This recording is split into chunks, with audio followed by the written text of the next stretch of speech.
Hello, I'm Martin, lead analyst at Healthcare Business International, and I'm here at our annual conference in Paris with Eilert Hinrichs, who is a partner at L.E.K Consulting and an expert on Europe's elderly care sector. Which subsectors in European healthcare services offer the most compelling investment opportunities currently?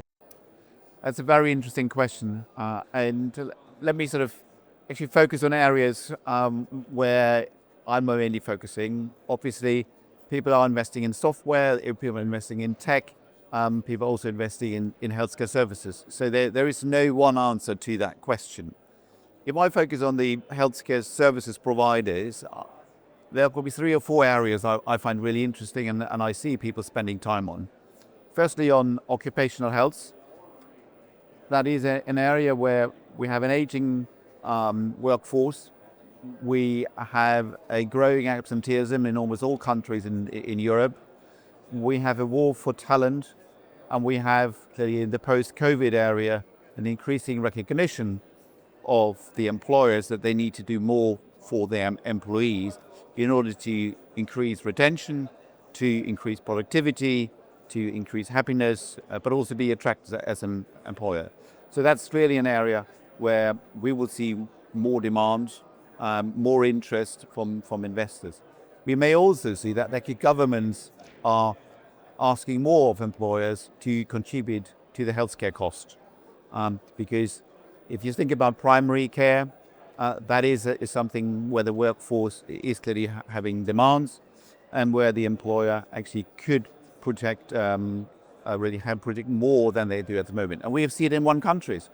Finland, for example, the majority of primary care is delivered through occupational health. So I really think there is an interesting space. We see transactions, we see operators coming up, and we see PE particularly sort of asking and doing very interesting work. So that's still an area of interest in my mind. The second area is private elderly home care services. Again, we have an aging population that is increasingly baby boomers coming through. Their behavior is different. Their demand is different. They will be much more open to support. They have been through their lives, so therefore they were asking for more support to maintain their independency as they're aging, as they're going through this. They have the financial means to pay for these services. The public sector clearly is not able and do not want to provide as much services. So there is clearly a demand. The supply side has significantly increased and much more sophisticated over the last 10 years. And therefore, I do think that there's a real opportunity here to invest, to create solutions that are attractive, that these people will buy. And again, we are seeing transactions in Europe, large transactions, but smaller transactions. So again, an area with activity, an area I think with growing demand, where I definitely would spend time. The third area would be more community-based, integrated healthcare providers, clinic-based. They are providing primary care, but they're providing diagnostic imaging. They will provide, can escalate it into hospitals if they need to. Examples will be Regina Maria or Mehiläinen, really businesses which are been very successful, thriving. And that is where the journey of the healthcare delivery needs to go over the next 10, 15 years. More community-based, more integrated, more patient-centric. So again, I think it's a really interesting space to spend some time. And the last, but not necessarily least, I think is also interesting is special adult care, where we are seeing stable demand, good funding, because societies are realizing that these individuals have to be looked after. They do have clearly care requirements. And therefore the question is more, who's providing the care, who's best positioned to provide this. The more complex it gets, the more interesting it gets. And what people are looking for here is clearly some inflation protection, but also some more modest growth. So not necessarily everyone's cup of tea, but for infrastructure fund, for example, I think some really interesting opportunities here in that space. So those are the 4 that I think are definitely there, where I see inbounds, people are asking us, what do we think about, where we see transactions, where we see interest.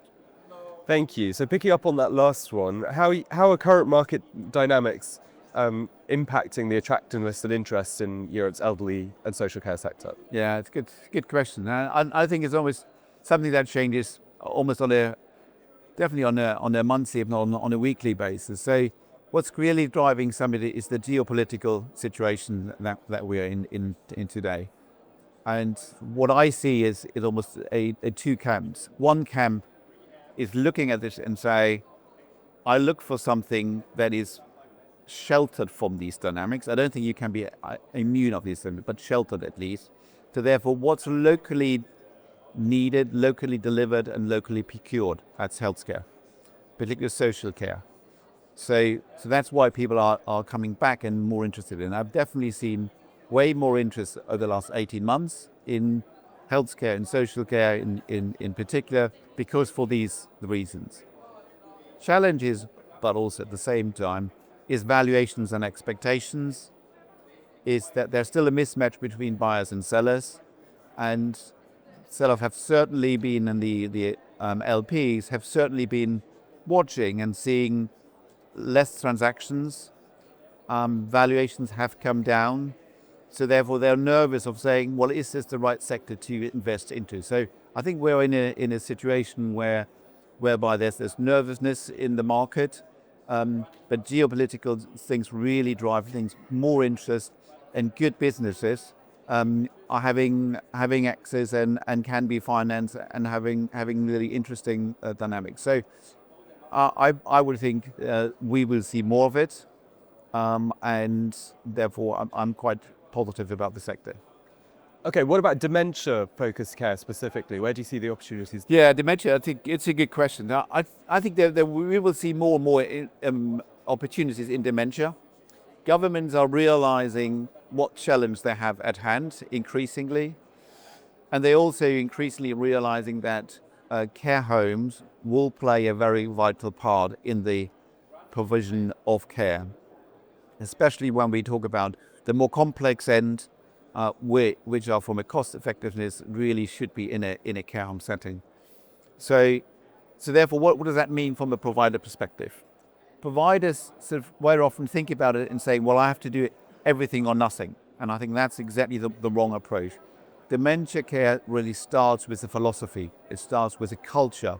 It starts with small changes that really will make a big difference to recognize that these individuals are still have a need, they still have a behavior, and that the behavior is very often triggered by the environment. And therefore creating an environment where they are accepted, where they can sort of recognize as who they are, and where we are increasingly try to stimulate behaviors in the right way. And this is sort of starts very simple, is actually making sure everyone is involved in the delivery of care, everyone is involved in the concept. So therefore a small step can really make a big difference. And I think providers who are investing in dementia today will see the benefits over the next 10 years, as we will see more and more coming through, and where care homes will become a real central part of delivery here. So funding is the key issue today, and the funding will improve, I think, and we will see a mix of public and private funding coming through. So I would definitely tell care providers to think about dementia now. Start small, start that journey, and don't need to do everything in one go. So it's a huge opportunity where we see huge demand and more funding flowing over the next 10 years. Thank you, Eilert.